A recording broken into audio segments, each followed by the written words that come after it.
নমস্কাৰ বন্ধু বান্ধৱীসকল, মই ধনজিত কলিতা পোনপ্ৰথমে আপোনালোক সকলোকে বহুত স্বাগতম জনাইছোঁ আৰু লৈ আহিছোঁ আপোনালোকৰ মাজলৈ গণিতৰ খুবেই সুন্দৰ এটা ভিডিঅ'। আশা ৰাখিছোঁ আপোনালোকে সকলোৱে ভিডিঅ'টো চাই ভাল পাব।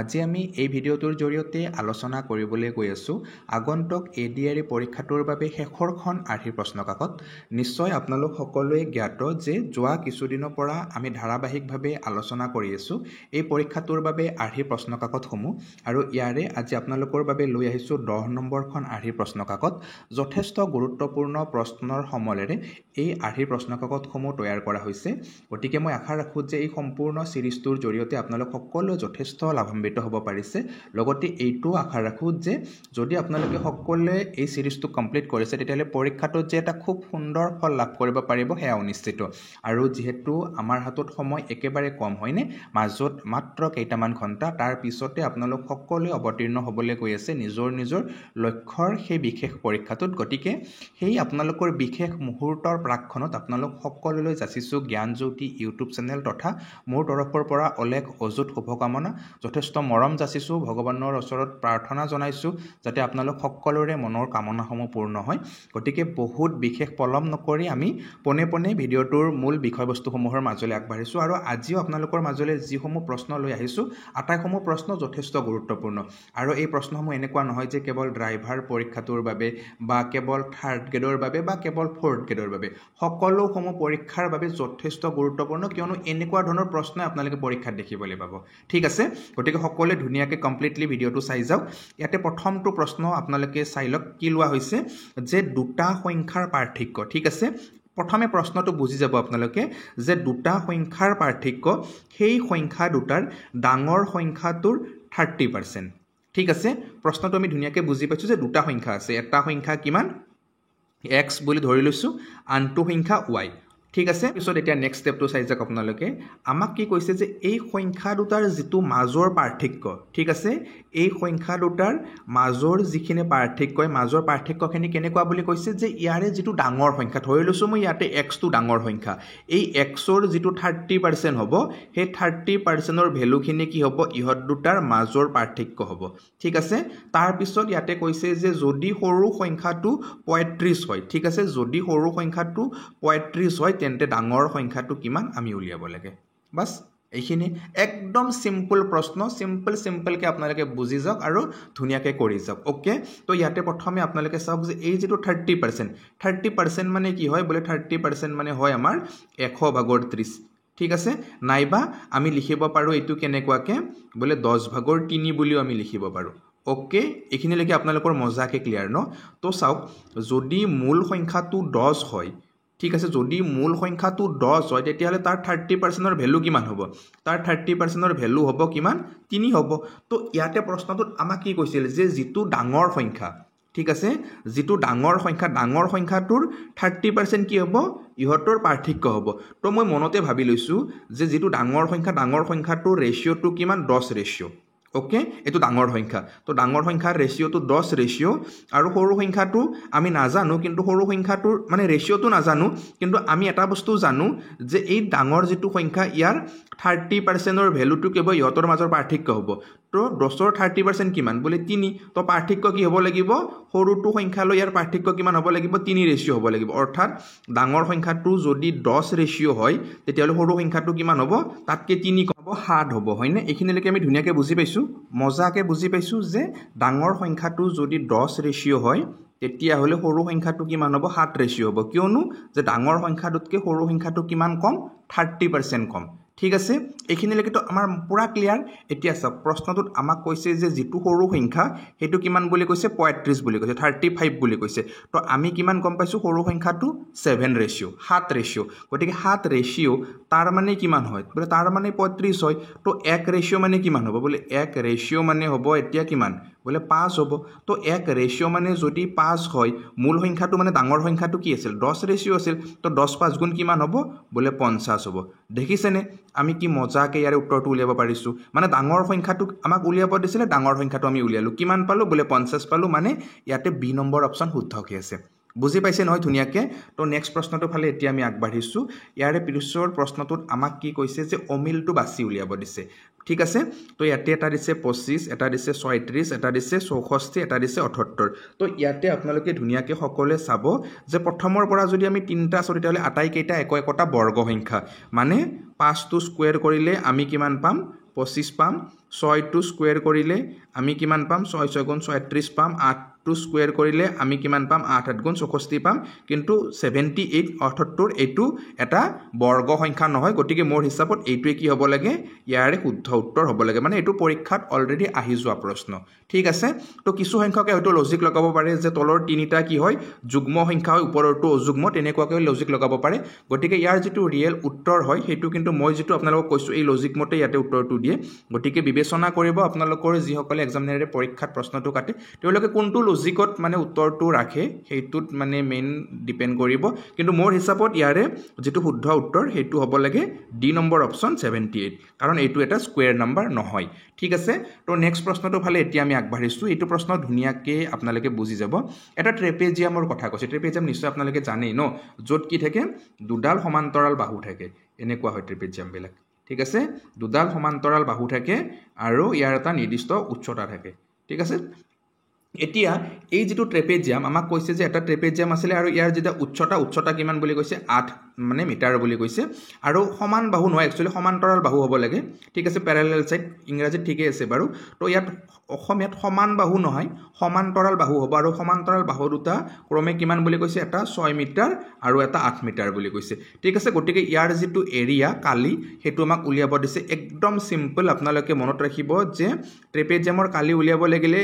প্ৰথমতে হাফ আপোনালোকে লব ত্ৰিভুজৰ নিচিনা তাৰ পিছত প্ৰথমে আপোনালোকে যি সমান্তৰাল বাহু দুটা দিয়া থাকিব এই দুটা যোগ কৰিব মানে 6 আৰু 8 যোগ কৰিলে কিমান হ'ব বলে 6 + 8 যোগ কৰিব তাৰ পিছত পূৰণ কৰিব ইয়াৰ উচ্চতা কিমান আছে 8 আছে মানে ইয়াৰ ফৰ্মুলাটো এনেকুৱা যে হাফ ইনটু a + b মানে সমান্তৰাল বাহু দুটা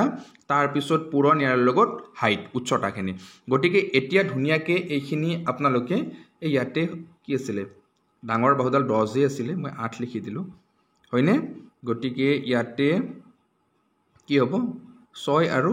10 হ'ব নহয়নে 6 আৰু 10 হ'ব গটিকে ইয়াতে চাওক আপোনালোকে ধুনিয়াকে হাফ পূৰণ 6 10 কিমান হ'ব 16 হ'ব আৰু ইবাগে কিমান বলে 8 হ'ব তো 2 ৰে 8 কিমান বাজ যাব 4 বাজ যাব 16 4 গুণ কিমান পাম আমি 64 পাম ঠিক আছে গটিকে ইয়াতে আমি উত্তৰটো পাইয়ে গলো এইটোৱে উত্তৰ হ'ব 64 বৰ্গ মিটাৰ কোড আছে ডি নম্বৰ অপচনত আছে গটিকে মই আশা ৰাখিছো ধুনিয়াকে বুজি পাইছে তো নেক্সট প্ৰশ্নটো ফালে আগবাঢ়িছো বাৰু এতিয়া আমি ইয়াতে আপোনালোকে ধুনিয়াকে চাওক আমাক কৈছে যে এটা সংখ্যাৰ দুগুণ 260% সমান ঠিক আছে তো 260% কিমান হ'ব 200 তো ইয়াৰ 60% ধুনিয়াকে আপোনালোকে 60% মানে কি 100 ভাগৰ 60 লগাই দিয়ক তো 0 0 0 0 কাটি দিয়ক 60 দুই গুণ কিমান 120 ঠিক আছে তো 260% ৰ ভ্যালু কিমান 120 এতিয়া এটা সংখ্যাৰ দুগুণ হ'ব লাগিব 120 কোনটো সংখ্যা দুগুণ কৰিলে আমি 120 পাম বলে 60 টো যেতিয়া আমি দুগুণ কৰিম তেতিয়া আমি 120 পাই যাম তো উত্তৰ আপোনালোকে পাৰিছে কৰিব নিশ্চয় দেখাত যথেষ্ট সহজ প্ৰশ্ন হয় কিন্তু কিছুমানে পাৰ্সেন্টেজ চিন দেখা পায় বা প্ৰশ্নটোত এনেকুৱা দেখা পায় কৰি নাহে মানে ওয়া ইমান টান প্ৰশ্ন পাৰ্সেন্টেজৰ প্ৰশ্ন কিন্তু একো নাই পানী খোৱাৰ নিচিনা প্ৰশ্ন নহয়নে নেক্সট প্ৰশ্নটো আপোনালোকে ধুনিয়াকে চাব এতিয়া ইয়াৰ পিছৰ প্ৰশ্নটোত আমাক কি কৈছে যে 16 24 36 এৰ তলৰ কোনটো সংখ্যা সম্পূৰ্ণকৈ বিভাজ্য হ'ব মই হিদিনাখন বুজাইছিলো আপোনালোকক এনেকুৱা প্ৰশ্ন যদি প্ৰথমে আপোনালোকে 16 24 আৰু 36 ৰ যদি আপোনালোকে এলসিএম লয় তেতিয়া হলে ধুনিয়াকে আপোনালোকে জিটুক হৰণ কৰিব পাৰে এলসিএম এৰে হেতু মজাকে উত্তৰ হৈ যাব আৰু যদি তেনেকুৱা আপোনালোকে নকৰে তেতিয়া হলে আপোনালোকে কি কৰিব পাৰে ইয়াতে যদি 16 ৰে আপোনালোকে হৰণ কৰিব লাগে 16 ৰে হৰণ কৰিব লাগিলে হেতু 2 আৰু 8 ৰে যাব লাগিব তাৰ পিছত যেটো 24 এৰে হলে আপোনাৰ 3 আৰু 8 ঠিক আছে 36 এৰে যাব লাগিলে 9 আৰু 4 ঠিক আছে এইকেইটা গটিকে ইয়াতে ধুনিয়াকে আপোনালোকে প্ৰুফ কৰি চাওক যে কি হয় এই জিকেটা আমি নাম্বাৰ পালো 2 8 3 8 4 তাৰপিছত 9 আটাইকেইটাৰে তলৰ কোনটোক বিভাজ্য কৰিব পাৰিম চাব লাগে গতিকে ইয়াতে 2 ৰে যদি প্ৰথমতে আমি চাই যাও 2 ৰে চাই গলে 2 ৰে বিভাজ্য হ'ব লাগিলে লাষ্টৰ যেটো ডিজিট এইটো যুগ্ম নাইবা শূন্য হ'ব লাগে তো ইয়াতে গোটেইকেইটা যুগ্মই আছে গতিকে 2 ৰে ফুলফিল হৈছে 2 ৰে আটাইকেইটাকে কৰিব পাৰিম নেক্সট আপোনালোকে 3 ৰে চাওক 3 ৰে হলে কি হ'ব লাগে যোগফলটো মানে বিভাজ্য হ'ব লাগে গতিকে 9 9 18 18 3 হ'ব কিমান বলে 18 3 হ'ব আপোনাৰ 21 21 6 কিমান হ'ব 27 তো এটো 3 ৰে গৈছে নেক্সট ইয়াতে 9 9 18 আৰু ইবাগে 6 6 12 18 12 30 30 হলে 3 ৰে যাব ফুলফিল হৈছে 9 3 গুণ 27 27 6 কিমান হ'ব বলে 27 6 হ'ব 33 33 কো 3 ৰে যাব গটিকে এইটো ফুলফিল হৈছে 9 3 গুণ কিমান হ'ব 27 27 8 কিমান হ'ব 35 এইটুক 3 ৰে না যায় ন 35 হলে 3 ৰে না যাব গটিকে এইটো ক্যান্সেল উত্তৰটো এই তিনটাৰ এটাত আছে ঠিক আছে গটিকে এতিয়া আপোনালোকে চাওক 4 ৰে হৰণ কৰিব লাগিলে লাষ্টৰ দুটা হ'ব লাগে ঠিক আছে তো লাষ্টৰ দুটা যদি আমি চাও তেতিয়া হলে ইয়াতে 36 আছে 36 থাকিলে 4 ৰে সম্পূৰ্ণকৈ বিভাজ্য হ'ব ক্লিয়াৰ আপোনালোকৰ তাৰ পিছত ইয়াতে নেক্সট কি আছে 66 আছে তো 66 যদি থাকে তেতিয়া হলে সেইটো 4 ৰে বিভাজ্য হ'বনে আপোনালোকে ধুনিয়াকে এটো কৰি চাওক যে যদি 66 লাষ্টত থাকে হেটো 4 ৰে কেতিয়াও কমপ্লিটলি ডিভিজিবল নহয় গটিকে এটো ক্যান্সেল তো দুটা অপচন আমি ক্যান্সেল কৰিব পাৰিলো থাকিল দুটা অপচন নেক্সট 96 আছে তো 96ক যদি আপোনালোকে 4 ৰে হৰণ কৰে ধুনিয়াকে কৰিব পাৰিব মানে এইটো কি হৈছে 4 ৰে কমপ্লিট কৰিছে 2 3 4 গটেখিনি কমপ্লিট কৰিছে নেক্সট কেৰে চাব লাগিব এতিয়া নেক্সট চাব লাগিব 8 ৰে ঠিক আছে নেক্সট চাব লাগিব 8 ৰে 8 ৰে চাব লাগিলে কি কৰিব লাগে বলে 8 ৰে যেতিয়া চাব লাগে তেতিয়া লাষ্টৰ 3 টাক চাব লগা হয় ঠিক আছে লাষ্টৰ 3টা নাম্বাৰ আমি চাব লগা হয় গটিকে তাৰ আগত আমি 9 ৰে চাই লও ঠিক আছে 8 যেহেতু ডাঙৰকে চাব লগা থাকে গটিকে আমি 9 ৰে চাই লম 9 ৰে কি হ'ব লাগে অংকবিলাকৰ যোগফল গটিকে ইয়াতে 9 9 18 18 3 কিমান বলে 18 3 হ'ব ইয়াতে 21 21 3 27 27 হলে 9 ৰে যাব আৰু ইয়াতে এইটো 9 3 গুণ 27 27 6 কিমান বলে 27 6 হ'ব আমাৰ কিমান 33 ঠিক আছে 27 আৰু 6 যোগ কৰিলে আমি কিমান 33 পাম 33ক 9 ৰে বিভাজ্য কৰিব নোৱাৰো গটিকে এইটো অপচনো ক্যান্সেল থাকিল কোনটো কেৱল এ নম্বৰ অপচনটো তো ইয়াতে এ নম্বৰ অপচনটোই হ'ব কি বলে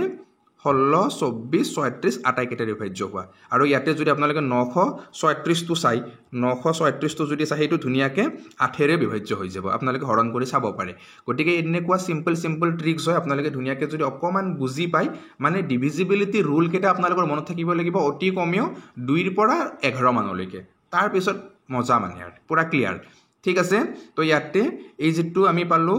9936 এটো কি হ'ব 16 24 36 আটাইকেইটাৰে বিভাজ্য হ'ব ঠিক আছে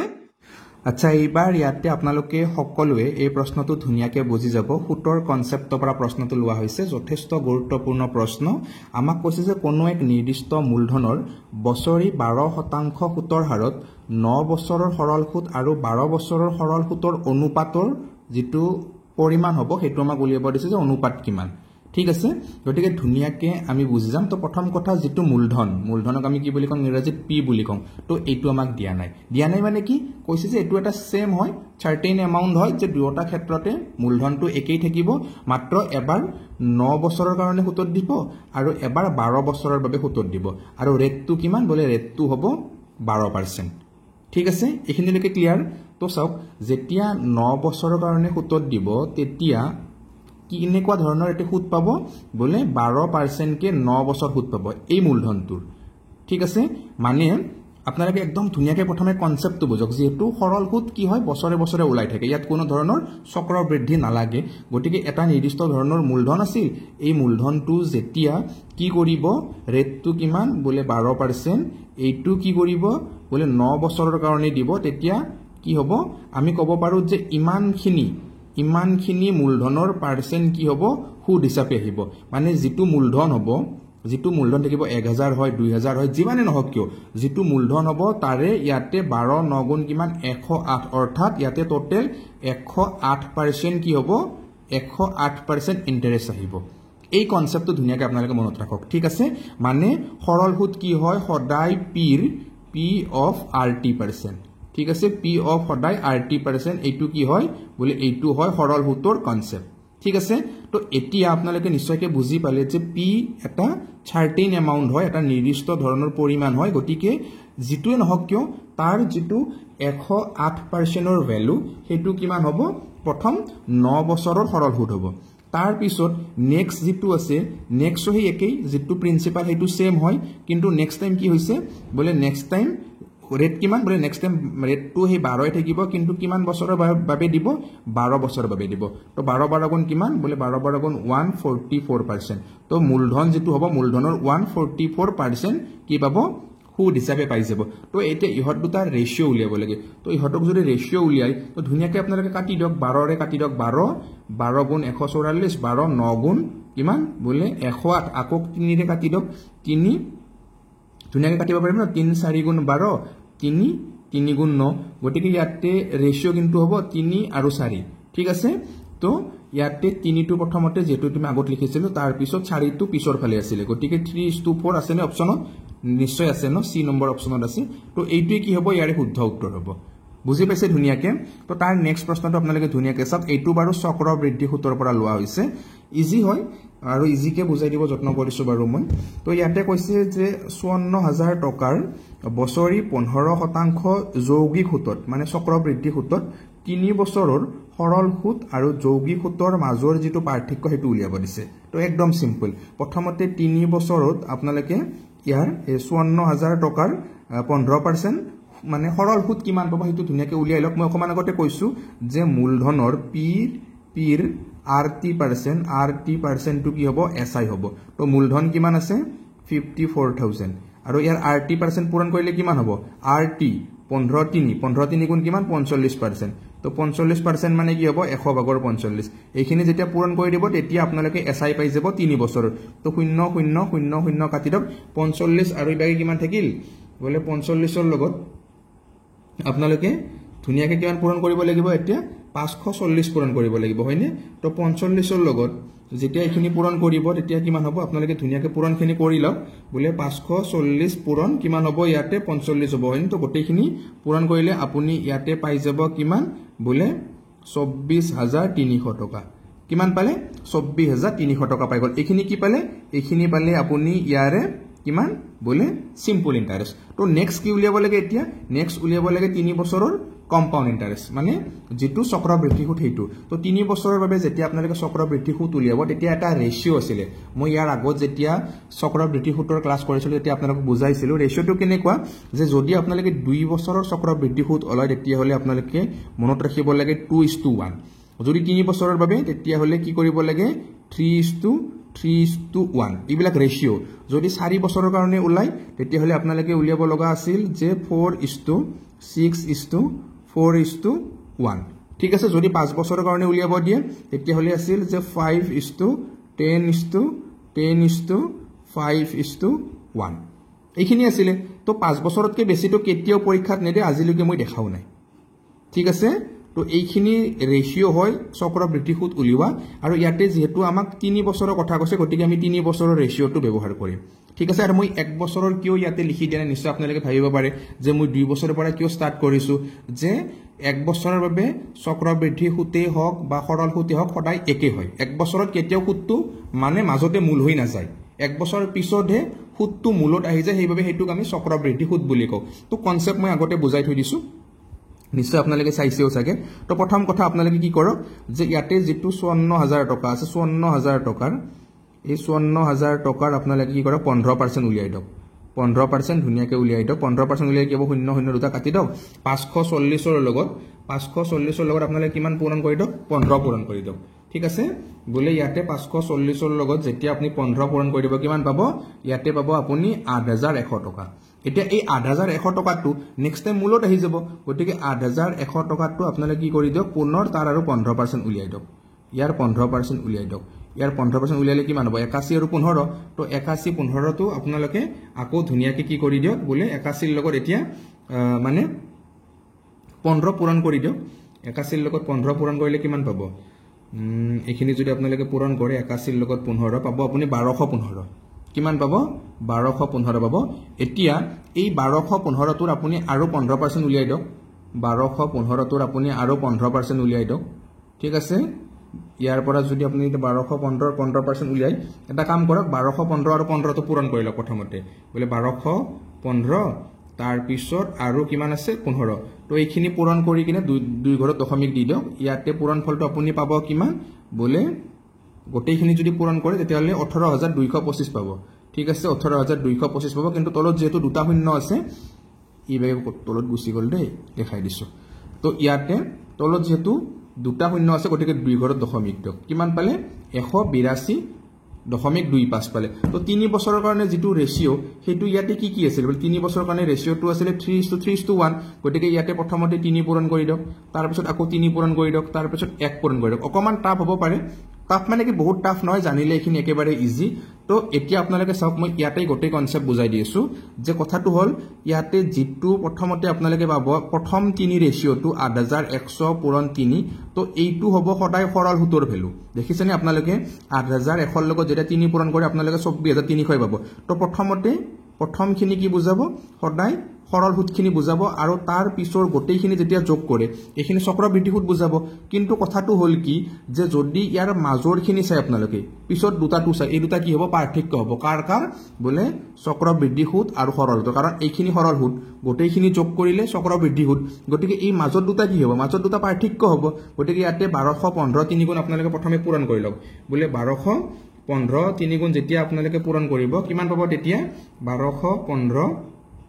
পূৰণ 3 গুণ যেতিয়া কৰিব তেতিয়া এখিনি পূৰণ কৰিলে পাব আপুনি কিমান মই ইবাগে লিখিছো 3645 পাব কিমান পাব 3645 তাৰ পিছত ইয়াতে আপোনালোকে ধুনিয়াকে চাও যে 182.25 তাৰ লগত 1 পূৰণ কৰিলে কি ইটোৱে থাকিব মানে 182.25 থাকিব তো দুটা যোগ কৰি দিয়ক কি হ'ব 2 পাশে থাকিব পাশে 2 কিমান হ'ব 7 8 4 12 ঠিক আছে তাৰ পিছত ইয়াতে থাকিল 6 1 7 তাৰ পিছত 3 6 1 7 আৰু 1 হাতে গৈছিল ন এটো 8 হ'ব দে ঠিক আছে এটো 8 হ'ব 3827.25 আছে নে ইয়াতে ডি নম্বৰ অপচনত আছে ন তো এটোৱে কি হ'ব ইয়াৰ শুদ্ধ উত্তৰ তো হয়তো আপোনালোকৰ অকমান বুজাত কিছুমানৰ খেলিমেলি লাগিব পাৰে আৰু যেহেতু চক্ৰবৃদ্ধি সুত বহুত ইম্পৰ্টেন্ট হয় গতিকে আপোনালোকে এটা কাম কৰক যদি ক্লিয়াৰ নাই কনসেপ্টটো এটা ভিডিওটো চাই লওক কম্পাউণ্ড ইন্টাৰেষ্ট জ্ঞান জ্যোতি তেনেকে মাৰি দিলে আপোনালোকে দেখা পাবই ভিডিও আহিয়ে যাব গতিকে ধুনিয়াকে হেতু এবাৰ চাই লব ফুল কনসেপ্ট মানে কম্পাউণ্ড ইন্টাৰেষ্টৰ দি দিয়া আছে অকমান ধুনিয়াকে চালে হৈ গল মজাকে পাৰিব আপোনালোকে ঠিক আছে তো নেক্সট যেটো নেক্সট কোৱেশ্চন হলে আমি আগবাঢ়িছো আচ্ছা ইয়াতে কি লোৱা হৈছে প্ৰশ্নটো অনুপাতৰ পৰা লোৱা হৈছে মানে যে যদি a:b = 3:4 মানে a:b কি কৈছে 3:4 বুলি কৈছে নেক্সট b:c কিমান বুলি কৈছে বলে 8:9 গটিকে b ৰ ভ্যালু কিমান 8:c ৰ ভ্যালু কিমান বলে 9 তো এটা গোটেইখিনি আপোনালোকে হেই কৰি দিয়ক মানে a:b:c কৰিব লাগে গোটেইখিনি পূৰণ কৰিব লাগিব তাৰ আগত আপোনালোকে দেখিছে যে ইয়াতে a ৰ তলত মিসিং আছে আৰু c ৰ ওপৰৰখিনি মিসিং আছে তো মিসিং থাকিলে কি কৰিব লাগে তাৰ সাইডৰ নাম্বাৰটো জাস্ট পুট কৰিব লাগে ইয়াতে 4 আছে আমি ইয়াতে 4 লিখিছো ইয়াতে 8 আছে গটিকে আমি ইয়াতো 8 লিখিম গটিকে এইখিনি ধুনিয়াকে এটা কাম কৰক আপোনালোকে পূৰণ কৰি দিয়ক 8 3 গুণ কিমান 24 8 4 গুণ কিমান 32 9 4 গুণ কিমান 36 তো 24 32 36 এনেকুৱা দেখিছে নেকি ইয়াতে বলে নাই দেখা নেদেখিলে কি কৰিব লাগিব এতিয়া আপোনালোকে এইখিনি মানে অকমান সৰু কৰি লওক সৰু কৰিলে একে সংখ্যাৰে আপোনালোকে কি কৰি দিয়ক ইয়াকে হৰণ কৰি দিয়ক মানে এই কেইটাৰ HCF এৰে হৰণ কৰিব পাৰে তো এই কেইটাৰ HCF কিমান হ'ব ইয়াতে যদি আমি গোটেইকেইটা ধুনিয়াকে চাই যাও তেতিয়া হলে আমি কিহেৰে বিভাজ্য কৰিব পাৰিম 6 ৰে আমি কি কৰিম 24ক পাৰিম 6 ৰে কিন্তু 32ক নোৱাৰো হেতুক পাৰিম হয় না 8 ৰে আমি এই দুটাক পাৰিম আকৌ হেতুক নোৱাৰো তাৰ পিছত 4 ৰে যদি আমি চাও 4 ৰে পাৰিম চাগে ন 4 6 গুণ 24 4 8 গুণ 32 4 9 গুণ 36 8 হৰু কৰিব নোৱাৰো 6 8 9 ঠিকে আছে এটো আছে ন 6 8 9 কোড আছে ডি নম্বৰ অপচনত আছে গতিকে এটো শুদ্ধ উত্তৰ হ'ব তাৰ নেক্সট প্ৰশ্নটো চাওক এতিয়া ধুনিয়াকে ইয়াতে প্ৰশ্নটোত আমাক কি কৈছে যে এডাল পাইপে এটা টেংকি 5 ঘণ্টাত ভৰ্তি কৰিব পাৰে আৰু আন এডাল পাইপে 6 ঘণ্টাত খালি কৰিব পাৰে গতিকে দুটা পাইপ যদি একেলগে অন কৰি দিয়া হয় মানে একেলগে যদি খুলি দিয়া হয় তেন্তে টেংকিটো ভৰ্তি হোৱাতে কিমান সময় লাগিব আচ্ছা ইয়াতে বাৰু অকনমান খেলিমেলি লাগিলে জান হক বাৰু মই ধুনিয়াকে একবাৰ বুজাই দি আছো এখিনিলৈকে বুজি পাইছে না প্ৰশ্নটো আপোনালোকে যে ইয়াতে 1 ঘণ্টাত আপোনালোকে ধুনিয়াকে চাওক যে 1 ঘণ্টাত কিমান ভৰ্তি কৰিব পাৰিব সম্পূৰ্ণ যদি 5 ঘণ্টাত কৰে 1 ঘণ্টাত 5/1 ভৰ্তি কৰিব পাৰিব আৰু খালি যদি সম্পূৰ্ণ 6 ঘণ্টাত কৰে তেতিয়া হলে 1 ঘণ্টাত কিমান খালি কৰিব বলে 1 ঘণ্টাত খালি কৰিব কিমান বলে 6/1 অংশ এতিয়া চাওক দুটা একেলগে অন কৰা হৈছে এইটোই পানী ভৰ্তি কৰি আছে আৰু এইটোই পানী কি কৰি আছে খালি কৰি আছে গতিকে এইটো কি হ'ব এইটো মাইনাছত থাকিব গতিকে এইটো মাইনাছত আছে এইটো প্লাছত আছে দুটা একেলগে অন কৰি দিছে গতিকে এতিয়া কি হ'ব যদি আমি 1 ঘণ্টাৰ পিছৰ পৰিমাণটো চাও ইয়াতে 5 6 গুণ কিমান হ'ব 30 হ'ব হয়নে 5 6 গুণ 30 গতিকে 1 6 গুণ 6 6 5 গুণ 30 গতিকে 1 5 গুণ 5 ঠিক আছে এতে কিমান হ'ব 1 ঘণ্টাৰ পিছত আমি দেখিলো 1 ঘণ্টাৰ পিছত আমি দেখিলো যে 30/1 অংশ কি হৈছে সম্পূৰ্ণ হৈছে টেংকিটো এতিয়া চাওক যদি 1 ঘণ্টাত টেংকিটো মাত্ৰ 30/1 অংশ ভৰ্তি হয় সম্পূৰ্ণ ভৰ্তি হ'বলৈ কিমান লাগিব 30 ঘণ্টা লাগিব 1 ঘণ্টাত যদি 30/1 হয় সম্পূৰ্ণ হ'ব লাগিলে ডাইৰেক্ট 30 ঘণ্টাই লাগিব সিম্পল নে কোৱেশ্চনটো বহুত সিম্পল প্ৰথমতে মই কিবা লিখাতে এটা অকস্মাত গণ্ডগোল কৰিছিলো বাৰু এটা জানক ধুনীয়াকৈ আশা ৰাখিছো বুজি পাইছে আপোনালোকে ঠিক আছে তো নেক্সট প্ৰশ্নটো ফালে আগবাঢ়িছো বাৰু এতিয়া ধুনীয়াকে বুজি ল'ব আপোনালোকে তো ইয়াতে কৈছে যে এখন ৰেলগাড়ী 150 মিটাৰ দীঘল ঠিক আছে এখন ৰেলগাড়ী কিমান দীঘল 150 মিটাৰ দীঘল এখন দলং 15 সেকেন্ডত পাৰ কৰিছে ঠিক আছে যে এখন ৰেলগাড়ীখনৰ দৈৰ্ঘ্য নহয় বাৰু এইটো দলংখনৰ দৈৰ্ঘ্য যে এখন ৰেলগাড়ী 150 মিটাৰ দীঘল এখন দলং 15 সেকেন্ডত পাৰ কৰে আৰু ৰেল লাইনৰ ওচৰত থিয় হৈ থকা মানুহ এজন 9 সেকেন্ডত পাৰ কৰে গতিকে ৰেলগাড়ীখনৰ দৈৰ্ঘ্য নিৰ্মাণ কৰিব দিছে আমাক নিশ্চয় আপোনালোকে অকমান হলেও কনফিউজ পাইছে ন এবাৰ মানে এই প্ৰশ্নটোত ইয়াতে কি কৈছে এখন ৰেলগাড়ী এখন দলং পাৰ কৰাতে যেতিয়া 150 মিটাৰ দৈৰ্ঘ্যৰ দলং এখনটো পাৰ কৰিছে তো 15 সেকেন্ড সময় লাগিছে ঠিক আছে আৰু যেতিয়া মানুহ এজন পাৰ কৰিছে তেতিয়া 9 সেকেন্ড সময় লাগিছে এতিয়া মানুহজনৰ নিৰ্দিষ্ট কোনো দৈৰ্ঘ্য নাই ঠিক আছে মানুহজনৰ কোনো ধৰণৰ নিৰ্দিষ্ট দৈৰ্ঘ্য নাই আৰু ইয়াতে যদি আপোনালোকে চাই যে যিখিনি সময় মানে পাৰ কৰিছে মানুহজনক ক্ৰছ কৰাতে সেই সময়খিনি যিখিনি ডিসটেন্স আমি পাম সেই ডিসটেন্সখিনি কেৱল কাৰ ডিসটেন্স পাম আমি ৰেলগাড়ীখনৰ ডিসটেন্স পাম কাৰণ ইয়াতে মানুহজনৰ কোনো দৈৰ্ঘ্য নাথাকে আৰু ইয়াতে দলংখনৰ যেটো এটা নিৰ্দিষ্ট দৈৰ্ঘ্য থাকে সেইভাবে দলংখন পাৰ কৰাতে কিমান সময় লাগিছে 15 সেকেন্ড লাগিছে আৰু মানুহজনৰ আমি মানুহ গৰু খুঁটি গছ এইবিলাকৰ কেতিয়াও মানে দৈৰ্ঘ্য নিৰূপণ নকৰো এইবিলাক আমি নেৰো এটা চিজ হিচাপে ধুনীয়াকৈ ৰাখি দিও ঠিক আছে গটিকে ইয়াতে চাওক আপোনালোকে সময়ৰ পাৰ্থক্য চাওক যে ইয়াতে 9 সেকেন্ড যেতিয়া লাগিছে 9 সেকেন্ড লাগিছে মানে সিঙ্গেল ডিসটেন্স মানে জিরো ডিসটেন্স এখানে জিরো মানুহটোৰ কোনো ডিসটেন্স নাই গটিকে ধুনীয়াকৈ 9 সেকেন্ড লাগিছে এখানে পাৰ হোৱাতে আৰু 15 সেকেন্ড ঠিক আছে কিমান সেকেন্ড বেছি লাগিছে বলে 6 সেকেন্ড বেছি লাগিছে কাক পাৰ কৰাতে দলংখন পাৰ কৰা দলংখনৰ ডিসটেন্স কিমান বলে 150 অৰ্থাৎ আমি ধুনীয়াকৈ গম পাম যে এই 6 সেকেন্ডৰ যেটো ভ্যালু 6 সেকেন্ডত কিমান মানে মিটাৰ আগুৱাইছে 6 সেকেন্ডত ইয়াতে মানে 150 মিটাৰ আগুৱাই গৈছে ঠিক আছে তো 6 সেকেন্ডত যদি 150 মিটাৰ যায় ঠিক আছে গটিকে স্পিড কিমান হ'ব গাড়ীখনৰ ঠিক আছে তো ইয়াতে যদি আমি তেনেকৈ চাও গাড়ীখনৰ যদি আমি স্পিড উলাই লও স্পিডটো ধুনীয়াকৈ পাই যাম ন 6 সেকেন্ডত 100 কিমান গৈছে 150 গৈছে তো প্ৰথমতে আমি গাড়ীখনৰ স্পিড উলিয়াই লৈছো স্পিড আমি কেনেকৈ উলিয়াম স্পিড উলিয়াব লাগিলে আমি ডিসটেন্স আপন কি কৰিব লাগে ইয়া টাইম কৰিব লাগে তো ডিসটেন্সটো কিমান আছে 150 মিটাৰ 150 মিটাৰ আৰু টাইমটো কিমান বলে 6 সেকেন্ড গটিকে এটো মিটাৰ আৰু সেকেন্ডত আমি পাই যাম স্পিডটো তাৰ পিছত ধুনীয়াকৈ ইয়াতে আপোনালোকে চাওক কাটাকাটি কৰিব পাৰিম 6 2 গুণ 12 তাৰ পিছত 3 0 30 হ'ব 6 5 গুণ 30 তো আমি গম পালো যে ইয়াৰ যেটো উত্তৰ মানে স্পিড যেটো হ'ব স্পিডটো আমি পালো 25 মিটাৰ সেকেন্ড 25 মিটাৰ সেকেন্ড স্পিডত কি হৈছে গাড়ীখন গৈ আছে গটিকে 25 মিটাৰ স্পিডত গাড়ীখন যেতিয়া যাই আছে এটো আমি স্পিড পালো আমাক লাগে ৰেলগাড়ীখনৰ ডিসটেন্স গটিকে এই সেকেন্ড টাইম যে মানুহজনক কোৰ্স কৰিছিল তেতে মানুহজনৰটো ডিসটেন্স নাই এই যিখিনি সময় মানে গৈছে ইয়াত কি পাইছো ইয়াত আমি কেৱল সিঙ্গেল এটা টাইম পাইছো ইবাগে আমি ৰেলগাড়ীখনৰ স্পিডও বৰ্তমান গম পালো গটিকে এতিয়া আমি কি পাই যাম ডিসটেন্স পাই যাম বলে ডিসটেন্স ইকুৱেল কি হয় বলে টাইম ডিসটেন্স ইকুৱেল কি আছে টাইম ঠিকই আছে টাইম ইনটু স্পিড কৰিব লাগিব আমি তো ইয়াতে যদি আমি টাইম ইনটু স্পিড কৰি দিও তেতে ডিসটেন্স পাম ন টাইম কিমান পালো মানুহজনক পাৰ কৰাতে 9 সেকেন্ড ঠিক আছে আৰু স্পিড কিমান বলে 25 মিটাৰ সেকেন্ড ঠিক আছে গটে এই সেকেন্ড কাটিলো 25 9 গুণ কিমান হ'ব ইয়াতে ধুনীয়াকৈ আপোনালোকে চাওক বলে 25 9 গুণ যদি কৰে 25 10 গুণ 250 তাৰ পৰা 25 কমাই দক 225 মিটাৰ হ'ব ইয়াতে গাড়ীখনৰ দৈৰ্ঘ্য অকমান চাগে টান পাইছে ন কিছু মানে যে ফৰ্থ গ্ৰেডত আৰু এনেকুৱা প্ৰশ্ন আহিবনে মই আপোনালোকক ক্লাছৰ আৰম্ভণিতে কৈছিলোঁ যে আজিৰ প্ৰশ্নখন কেৱল 4th গ্ৰেড 3rd গ্ৰেড তেনেকৈ নহয়, সকলোৰে বাবে তৈয়াৰ কৰা হৈছিলে। আহিব পাৰে এনেকুৱা ধৰণৰ প্ৰশ্ন। আহিলে আশা ৰাখিছোঁ সকলোৱে ধুনীয়াকৈ মানে কৰিব পাৰিব। অকণমান বেলেগ কেইখন পেপাৰতকৈ এইখন অকণমান টাফ হয় বাৰু, যা নহওক আশা ৰাখিছোঁ বুজি পাইছে বা বুজাই দিব যত্ন কৰিছিলোঁ। যদিও অকণমান টাফ পাইছে আপোনালোকে দুবাৰমান চাই দিয়ক, ধুনীয়াকৈ তেতিয়া বুজি পাই যাব। কিন্তু এনেকুৱা ধৰণৰ প্ৰশ্ন পৰীক্ষাত দেখিব পাৰে মানে, আৰু দেখিলে যাতে সকলোৰে শুদ্ধ হয় সেইখিনিৰ প্ৰতি যত্ন ৰাখিব। ইয়াৰে A নম্বৰ অপশ্যন শুদ্ধকৈ আছিলে। গতিকে আৰু বহুত বাহিৰা কথা নকওঁ বাৰু,